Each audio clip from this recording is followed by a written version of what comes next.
Hey guys, it's Chris here on HaloFollower, and today we're going to break down episode 2 with an analysis. Now previously we actually played the episode 2, which is called Bad Records, and we heard a lot of stuff. It was about 12 minutes long, and today we're going to try to make some sense of it. We've already went through the descriptions, the diary, but let's try to break it down a lot more, because last time, let's be honest, we didn't break it down. We just kind of recapped and played the episode. So of course every Sunday we get another episode of Hunt the Truth. Yesterday was Sunday, and of course this episode focuses on Grodd's efforts to clear up the story of the Master Chief after discovering a document that said John died at the age of 6 in 2517. In terms of what actually happened though, this can be best described as filler. It builds the world and characters, but in terms of moving the story forward, not much gets done, and we're back at the same basic point we were at the start.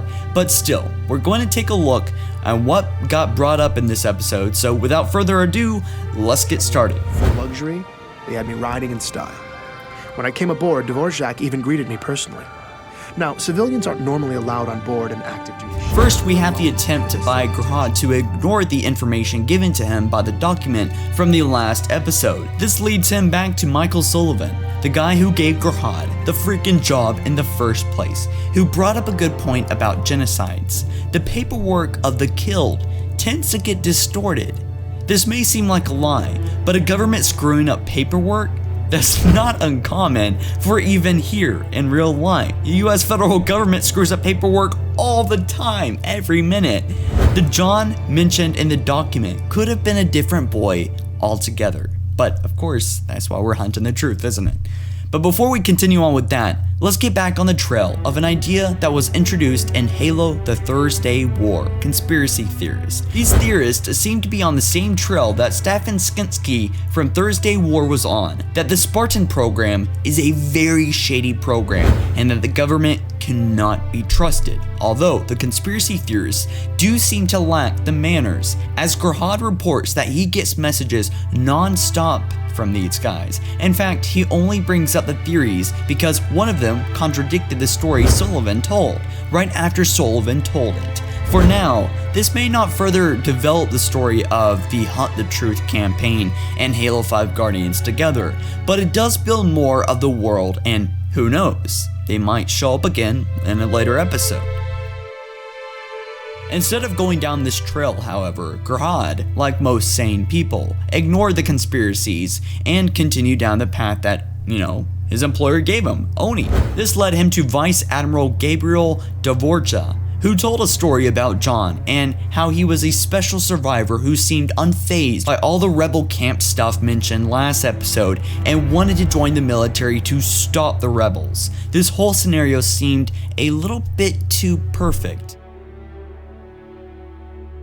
We also got to hear from Dion again, but he just reinforced points from last time, so it's not really worth going into. Hey, I just wanted to follow up with you about your story. I'm really confused.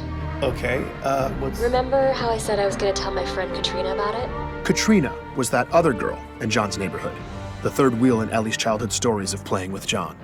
Ellie had moved off planet in 2517, but Katrina had stayed. She said that John was dead.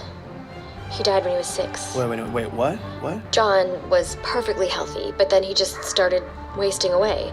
At first they thought maybe it was some autoimmune thing, and then they thought it was... However, the plot deepens as Ellie Bloom returns and brings back up Katrina from the last episode, who contradicts the story that Oni gave Grodd. As it turns out, Ellie's memory was fuzzy because she left Arrhenius 2 before John, quote, died. But Katrina had stayed until 2528. It also turns out that John's parents were alive right up until Katrina left in 2528, 4 years after they supposedly died. Did they make it out? Who knows? Maybe they're still alive, but I assume that will be covered in a later episode, or possibly in Halo 5, or maybe never.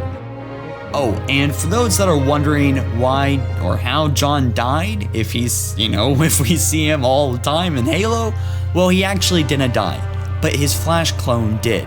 That was all part of Dr. Halsey's plan: kidnap kids and replace them with clones who would die in about a year. So that was my analysis of Hunt the Truth episode 2. What do you guys think? What did you pull from this episode? Be sure to let me know down in the comments below. Big thanks to Wade Smellbringer for this article writer on HaloFollower.com. Check out his article version of this video, and catch you guys next time. Be sure to like it up and subscribe if you haven't already, and see you next time. Peace out.